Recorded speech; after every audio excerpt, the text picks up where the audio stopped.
Engineer Timothy. Yes, sir. Good evening. Good evening. How are you, sir? I'm okay. How are you? I'm okay. How is the weekend? Weekend is good. We've been watching football. Man U Liverpool. Understand is 1-0. Yeah, the last time we checked. But surprisingly, Man U fans are not supporting themselves. Why not? I hear if Liverpool wins, it will be closing into Arsenal. the gap between it and Arsenal. They need to support their team, really. Yeah, so we are here today. How have you been? I'm okay. How was the weekend? Weekend is fine. Economy, how is it taking you? Fairly well. The last time we came here, we talked about pit latrine excavation and construction. Yes. Where we expounded on a lot of issues, a lot of stuff. We looked at the cost. We looked at the different techniques, the methodologies used, all fold when excavating the pit latrine. So today it's us again. Yeah. I was able to capture a few questions, but I think the next time we come, we shall go through them about the toilet and the well excavation. No problem. What do you have for us in store today? Well, now that we talked about a well construction, we talked about a pit latrine construction, we need to talk about starting your own house. Starting if you're the a house. young man and you want to start constructing your 3-bedroom house, what do you need to go through? Actually, a lot of people, I think, especially people in diaspora, need to look at this because some of them always get cheated or they get robbed of their money, getting fake stuff, fake services. But I think today, Well, at the end of this video, you will help a lot of people. So, assume you have a plot of land. Yes, I want us to start from there. About 50 by 100. And you want to build your 3-bedroom house. Yes. We've done already the pit latrine, we have water. Yes. Now you're going to come to your site. Normally, what you call land in construction, we call it a site. A site. Yeah, so you're going to come to the site and you're going to do what we call clearance of site. Clearance of site means that if you have, for example, a plantation, if you have some cassava on it, if you have ant hills, you clear them off. On you our put newly them down. acquired land. Exactly. After you put them down, you're going to remove the topsoil. Yes. The topsoil in layman is what you see as black soil. The loam soil. The loam soil. The crop soil. Yes. So you remove that soil. Why do we remove that soil? Now, in construction, when you're doing a foundation, what we call the substructure, it is what forms the basis for this building. Yes. So if you build your house on loose soil, on this loam soil, it is not going to be firm. So we remove it so that we can reach firm ground. So literally the loam soil is soft. It is soft, yes. And we need to remove it before we start any construction activities. Yeah. So you remove it and then you reach what we call firm ground. The firm ground. Now, even when you reach that firm ground, you have to be sure. So some people call it reduced levels, but you remove also that part to an extent of about 300 or 400 deep. So when you remove that other soil also, you have gotten what we call firm ground. We've removed the vegetable soil, and we've also removed another layer, what we call removing to reduced levels. So you remove another part of about 300. Now the ground you have is firm. Is firm and flat. Firm and flat. Leveled. Yes. Okay. So at that level, we are going to do what we call excavation of trenches. We are looking at building a 3-bedroom house. So you're going to get your drawings that you already have that were approved. You come with your sections, you come with your elevations, literally the plan, what you call the plan in layman, and then you come to ground. Yeah, so we are now on ground and we have removed the vegetable soil, we have reduced to levels, and we are now digging the trenches, what we call trenches. We assume you have your drawings that are approved by the council. So now you come to ground and you put out what we call a profile. A profile is just a line that you'll use to transfer the trenches into the building. Oh, These these ropes they tie exactly. On the pegs. Yes. Oh, So you make a profile around your site, and then you start how the trenches will run. Exactly. All right. So from there, we are going to start digging the trenches. So we dig our trenches depending on our ground. Yes. If your ground is really very firm, yes, you can go as to a minimum of 800 deep. 800 millimeter? 800 millimeters deep. That is around 0.8 meters. Yes. All right. If you feel like your ground is not firm, you can go to 1 meter. If you feel your ground is not firm again, you can go to 1.5. It really depends on the site conditions. Isn't 1.5 too deep? It depends on the site conditions. You might find that you're in an area which is really not firm at all, you know? But some people even do 200, 300 when they're on firm ground, when you're on rocky ground. Yeah.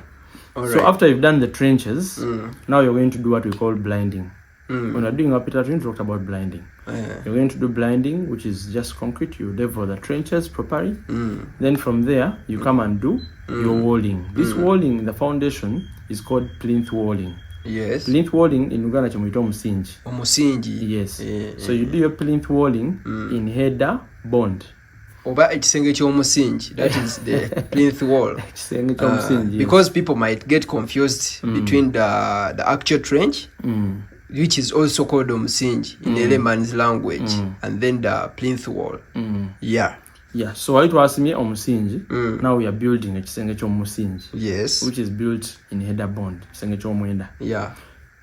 So from there, after I've done our walling, now we are going to do what we call backfill. But also very important, when you're doing the trenches, yes, something that we Ugandans never do is you need to treat the trenches. Why do we treat the trenches? Remember we said we might have ant hills on our site. So yes, exactly. So you get anti-termite treatment, for example, Tamido, for example. You can look for any rocket. Yeah. You mix it in water and then you spray in your trenches.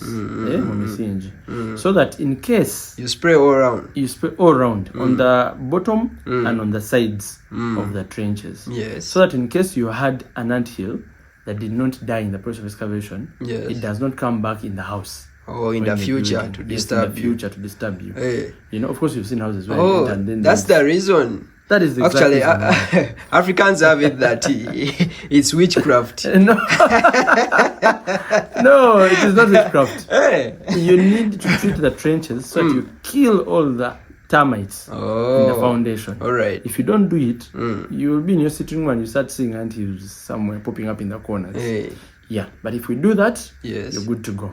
So we've done our blinding, we've done our blocks, our brickwork in header bond. Yes. And now we are doing what we call backfill. Oh, wait a bit. Why do we do header bond and not the stretcher bond? Like we said last time. Yes. We are doing header bond so that our superstructure can sit on our header bond and transfer the load into the ground. Yes. So now we are going to do backfill. Now also it is important. In Uganda, we just backfill anyhow. You find someone using black soil to backfill, which is wrong. Another thing, you're supposed to use maram. I've never seen anyone use concrete blocks in plinth wall when building plinth wall. Why is it so? They always use clay bricks, the soil bricks.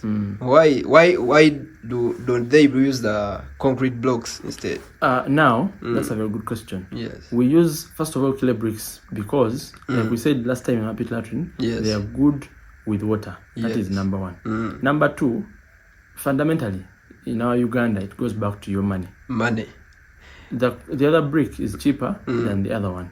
Then also because Musingi can take a lot of bricks. Of course, now they are. But when you're doing with the other ones, you build in stretchers since they are 200. But either way, fundamentally also, we don't use the other ones in foundation because they react with cement. Yes. The other one's already made of sand and cement. This one is made of clay or soil. Yeah. So they are chemical reactions. Yes, it is with easier water for them to react with water than these ones. Which might end up causing the building to settle. Not really, but they are not really good. I would prefer you use the clay bricks and the soil bricks. So you've talked about the cost factor and chemical reaction factor. All right. And also the cost implication. If you're doing a 3-bedroom house, really, the clay bricks are better to use. Okay. Yeah. So I was saying, in Uganda, we really don't take too much concern when you're doing a backfill. Backfill in Uganda is okuzamu ettaka. So I was saying that we don't use black soil. We don't use black soil, and we don't use ettaka ly'ekiswa. Some people will find the ettaka ly'ekiswa and they put it on backfill. We use marram. So you mean even backfilling, we have to be cautious? Yes, you have about to be cautious what you use. Okay. Because you look at this. If you use black soil in one house and someone uses marram in their house, that black soil, after it has gotten water in it, it's going to reduce in size. It's going to compress. Consolidating. But also marram, after you've used marram, it becomes like one thing. It consolidates. Exactly. Yeah, okay. That is the difference. So when you're doing backfill also... So you said loam soil shrinks? It shrinks, it becomes like, it keeps compressing, and then the house, now where you'll find that inside the house you have some depressions in the future if you had used that. Although really it takes long, but it may happen. In the future, so just avoid the loam soil and use marram. So you advise people to use marram? Yes. All right. Now, when you're using that marram as well, you need to compact it in layers. Get your marram and put it about 300 thick and compact. That is if we have our trench. Our trench about 800. Yes. So you put in your marram of like 300, you compact it. You put marram, you compact another 300. That is 600. Then you put the last 200 and compact it. That is what we call compaction in layers. Now, after we've compacted our marram in our foundation and around our walls, you're going now to come and put what we call hardcore. We put hardcore on top of the marram. Yes. And then when we put hardcore on top of the marram, we also treat this hardcore. Remember, we treated our plinth in the foundation, our trenches. The trenches. Now here we're going to put... So in the trenches, we do the treatment before blinding? Yes. Okay. You treat on the sides of the taka. Taka kumusenju kwenyini ofuirako eddagala lyaki? Yenkuyege. Now here we've done our hardcore. Yes. So on top of this hardcore, you're going to still spray anti-termite treatment. Yes. Why are we doing this? Because in case there is any termite that did not die in the foundation and it's inside the house, in the middle, in that open space, you've now sprayed on top of the hardcore and it is going to die completely. Yes. So after that, after putting our hardcore, you're going to do what we call sand blinding. Sand blinding is just getting sand and you put on top of the hardcore. It helps us to cover all the pockets that have been left unfilled by the hardcore. The holes. The holes. All the voids. Yes, the voids in the hardcore are all covered. All right. You get? Yes. Yes. After that, now we're going to get what we call DPM. Damp-proof membrane. There's what we call damp-proof course. There's what we call damp-proof membrane. The membrane is used... I think I'll try to look for some images of these two, the DPC and the DPM, so that our viewer can notice the difference. Yes, because there are two different things. Okay. There is a course and there's a membrane. So we are using a damp-proof membrane to cover on top of the sun blinding. Totally. You cover on top of the sun blinding. And then after that, you're going to look for what we call BRC. Remember your BRC learning to use on the pit latrine? This is when you use your BRC. So you put your BRC on top of the DPM. And now we do what we call concrete. We do a slab, what you call oversight in Uganda. Oversight slab. Yes, so we do a concrete slab. Of course, on our sides we have formwork. So we cover the entire slab with concrete. And now that is what we call the substructure. The substructure. That marks a complete substructure. Okay. Yes. Engineer, I want to also give you a secret. One you will not find. When you're doing your substructure, yes, and you know you're going to have plinth walling that is connected to the veranda, oyina ennyumba yo naye ogenda beerako n'omusingi ogwa olubalaza. Olubalaza. Nga gwe tojja kukola olubalaza. What you do when you're doing your plinth walling, it is good to detooth the walls and link them to the veranda. Olekamu amannyo agayitamu ag'olubalaza.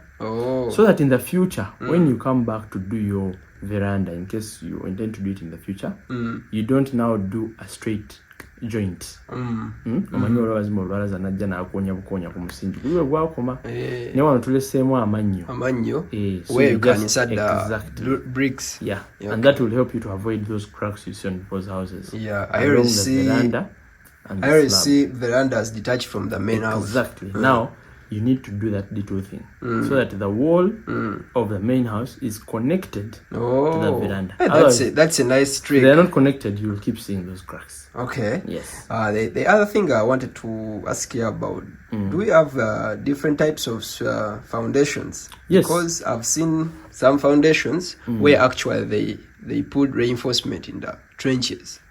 Yeah. So foundations are really very many. But since we're looking at construction of a 3-bedroom house, we didn't go deep into the types of foundations. But yes, we talked about the trench foundation, which is now what we've talked about, kusime misingi. Now, there's what we call pad. The pad foundation. Yes. The pad foundation works in storage buildings, where you're going to have kalina, what you call kalina in Uganda, where you dig a box that's going to support the stab. Moteke mitayimbwa jono ojirukanga omukeka. A mat. That is a pad foundation. Yes. Then now you have what they call a raft. For a raft foundation, you clear the entire area where the building is going to sit. If this is your building space, this whole space is cleared. It is cleared. Totally. And then you do a raft. Once you know you are in slab. Reinforced. Yes, reinforced with concrete. And then from this raft, that's why a foundation starts. Okay. That is a raft foundation. So yeah, many more. There are very many types of foundations, just to mention but a few. Can you give us some of the circumstances where these different types of foundations may be necessitated? Let's say the raft foundation. Where could it be used, for example? Okay. Well, I could think of a building that's going to have a basement or a parking. If I'm going to have a parking, for example, 2 basements, I would use a raft foundation as opposed to pad foundation. All right. If I'm going to do a commercial building, a normal commercial building without a parking, or a normal school building without a parking, I could use a pad foundation. And if I'm going to do my 2-bedroom house, well, I don't need to use a raft. I would use the one for the trenches. The strip. Yes, the strip foundation. Okay. It is okay, really. Engineer, we can have a lot of questions to ask about the substructure. You've said if we are to do a substructure, that is omusingi, we start by clearing the land of any topsoils, then we dig to reduce levels until we acquire that farm ground. Then we start our trench excavations of any sizes of our choices. Then we do blinding. Don't forget to treat. Treatment. It is very important. Yeah, it's very important. Hey, you've saved a lot of us. We used to think whenever you see an auntie in the house, you just run to Mama Phil. That's why. That's why you have an auntie popping up in a house that has tiles. Some people just run to Mama Phil. No. It is not witchcraft, really. It's so just you didn't treat. Blinding, you said we put up our plinth wall. Yes. That is a kisenge ky'omusingi. After that, we backfill. But you've told us to be careful Don't what use we use. soil. Use marram. Yes. Okay. And after that, you can do your hardcore and then sun blinding, do your formwork around the slab. Yes. And then cast your slab. Don't use Yakatimba this time. Use BRC. Okay. Yeah. Engineer, you told us you are rushing to somewhere. You have other duties to catch up with. Yeah. I think next time we come here, we shall start from there. Yeah, we shall start from there and the superstructure. The superstructure where you see the blocks, the beams, all that we shall all do that. next time. Okay. Yeah. Thank you for your time. It's welcome. always nice to have you here. Yeah. To share with us. Yes, sir. Actually, you've helped a lot of people who would like to start building. All right. Okay, sir. Okay, have a good evening. You're welcome.